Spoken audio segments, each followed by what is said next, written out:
All right, today in this video, I'm going to be building a couple new golf clubs for Wesley Bryan, professional golfer, YouTube sensation. I'm going to show you what we're building and how I build it. Let's go.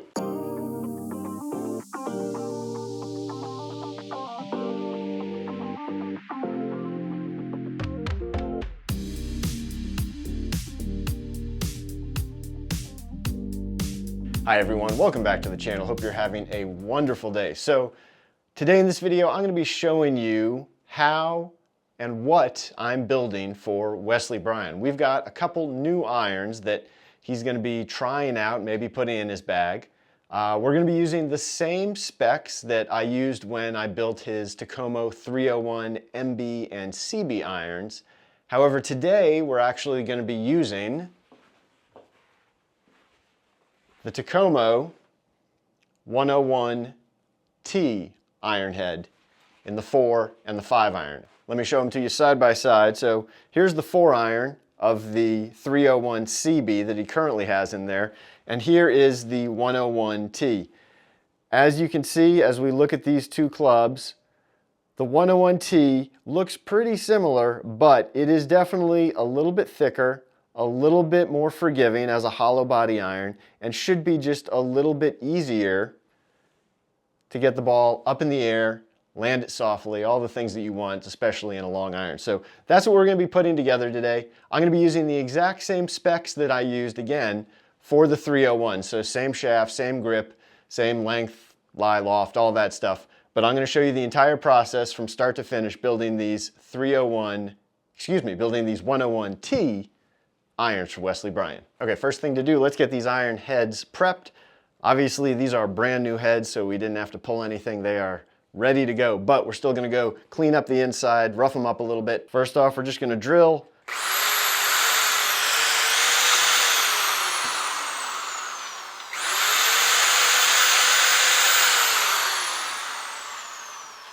Just rough up the inside a little bit. Next, got a little acetone here, and again, we're just going to wipe everything out here. Just make sure there's no residue in there that could hamper the epoxy. You could also use denatured alcohol, of course, but acetone works great. I use it all the time, and I'm going to continue using it. So, okay.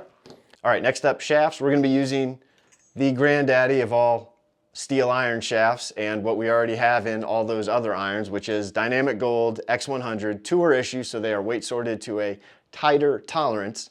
We're going to get these tips prepped, we're going to measure them out, cut them, and then we can move on to swing weighting and assembly.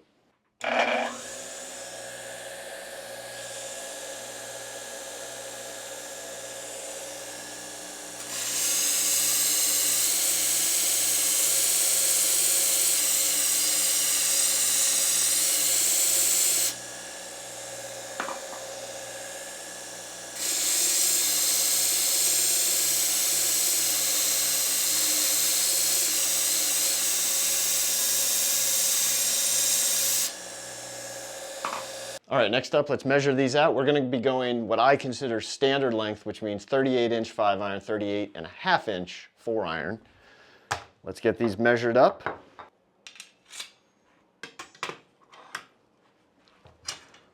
Four iron, we're going to measure out to, again, 38.5, which means we're going to cut it at 38 3/8. Just like that. Go ahead and write 4 iron on it. 5 iron, we're going to measure out to 38 inches, which means we're going to cut it at 37 7/8.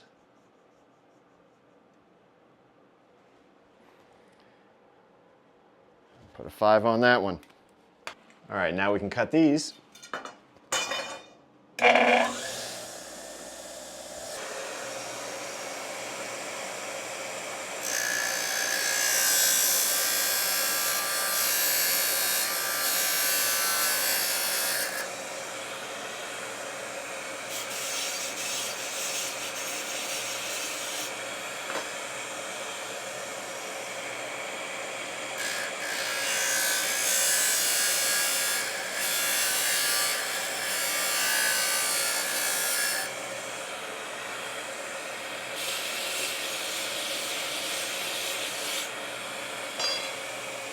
Okay, next up, we're going to swing weight these, make sure that they are balanced with each other and with all the other golf clubs that we've already built for him. So first thing I'm going to do here is just put a piece of tape over the end of the shaft. This is going to do two things. One, it's going to add a little bit of weight to it just to make sure that the swing weight number that we get is pretty accurate. It's also going to ensure that when I use this split grip, which is the exact same tour velvet we're going to use with the final clubs, that it doesn't end up sliding too far down, getting cut up by the end of the shaft that's kind of sharp. So this way it sits in the right position. It's the right length when we put this on like this, and it's a very good comp for the final grip that's going to be on there. That way we know all the measurements and weight are going to be correct. All right, so here's the 4-iron. Heads on. Let's see what we get here as it sits. And it looks like we are going to be right about just over D1 right now for the 4-iron. Let's check the 5. And let's see what we get there.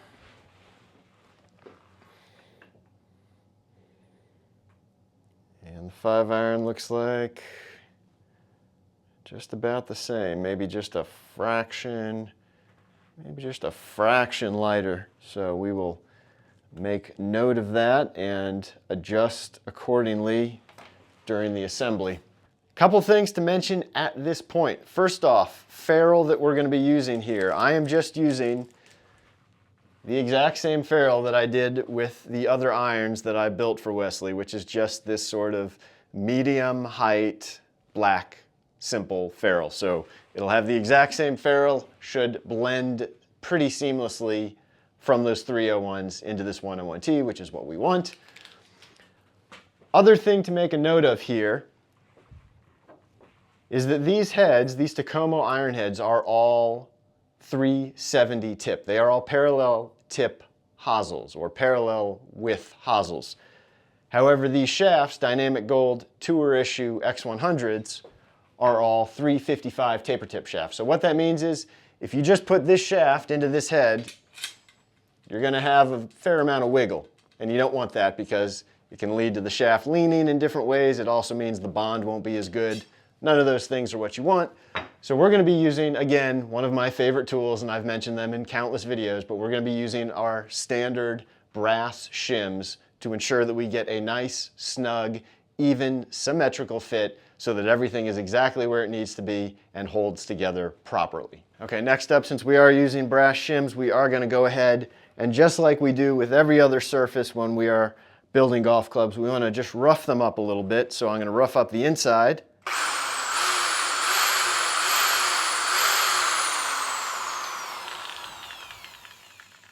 With my sanding dowel.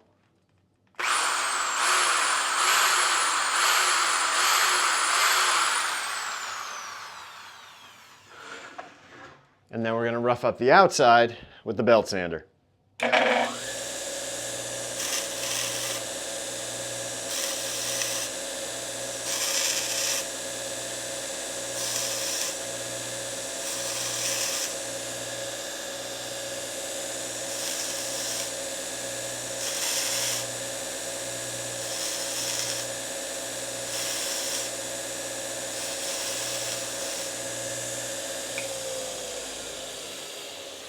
And while we're roughing things up, let's go ahead and we're going to rough up the inside of these ferrules as well, just to make sure that they stay put.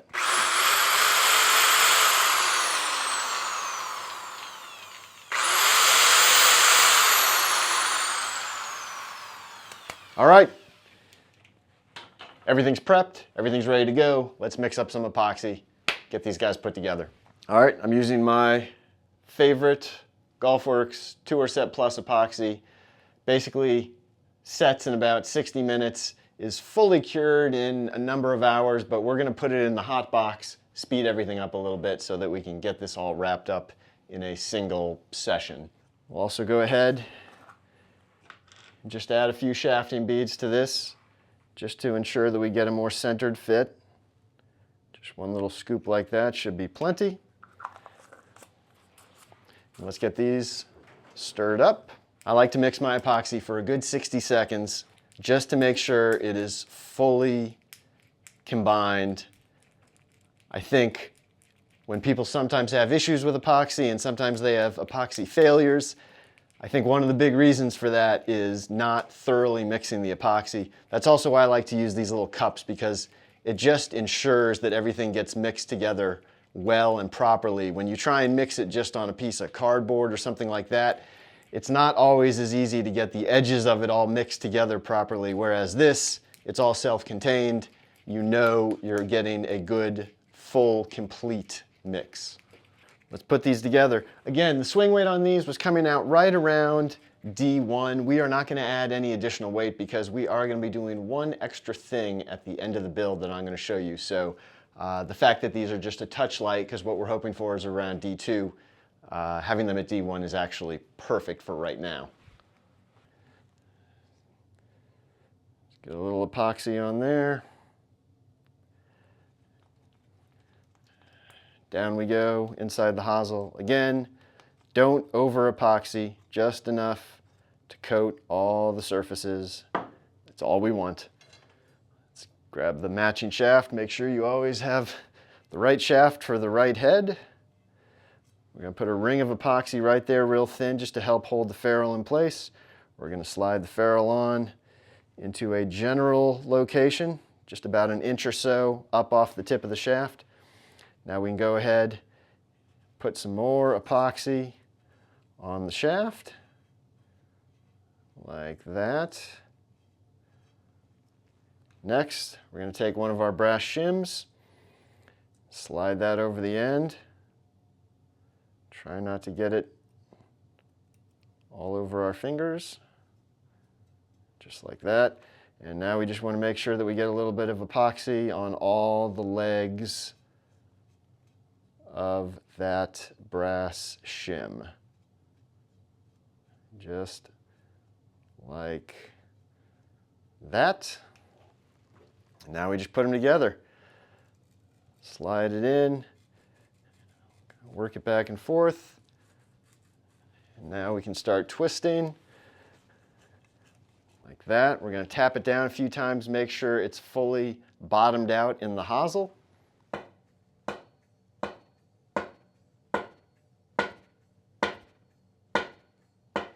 And you will hear it when it bottoms out. It makes a different sound.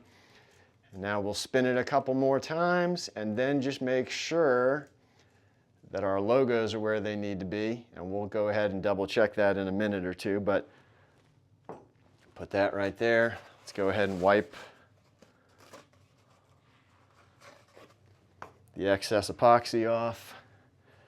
Wipe the bottom part between the hosel and the ferrule, and then wipe the top part between the ferrule and the shaft, right like that. Okay, we're going to rest this right here for a minute, and we'll come back to it. Let's do the other one. Again, same deal, some epoxy down inside the head. Just coat all the surfaces. Next, quick ring of epoxy around the shaft tip, ferrule on, slide it up about an inch or so like that. Get a little more epoxy, quick coat on the shaft like that. Brass shim into place. Again, paint all the legs. Just like that. And now we put them together again.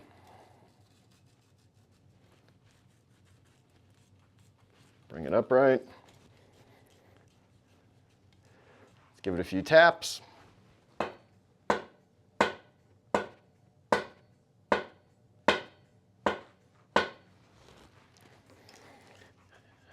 Give it a few spins. And let's wipe it up. Around the bottom.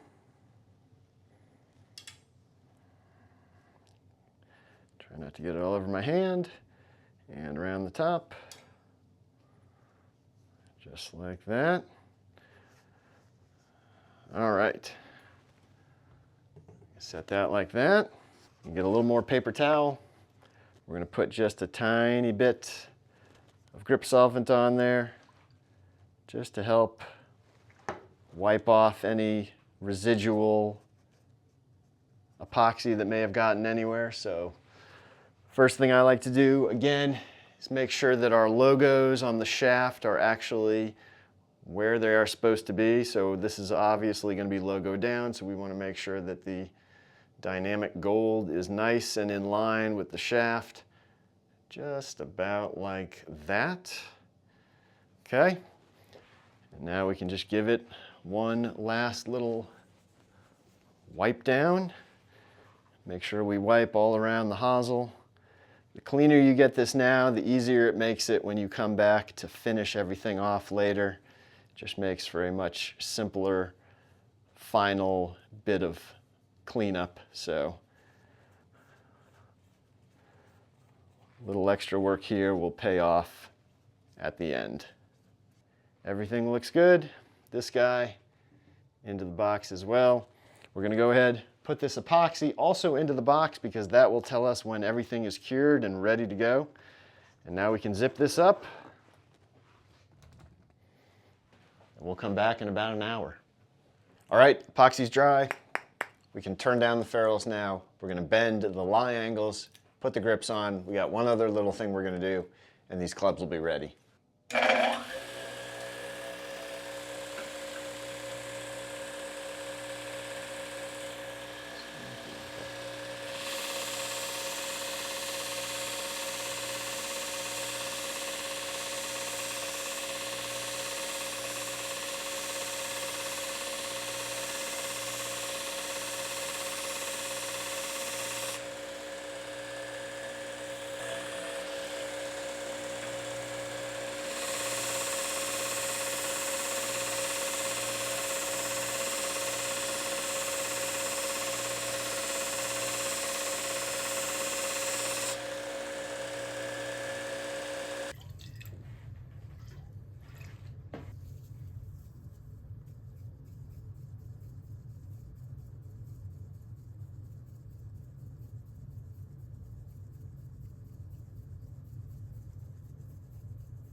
Okay, one last thing to do before these clubs are ready to ship out, and that is I'm going to be adding just a tiny little bit of hot melt into the little ports that are out here on the toe end of these clubs, just to help bring the pitch down just a tiny little bit, and I think it'll help match them up with those 301 CBs so that everything sounds and feels a little bit more consistent. So last thing we're going to do, and then these can get out of here.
All right, all finished with the Takomo 101T 4-iron and 5-iron here for Wesley Bryan.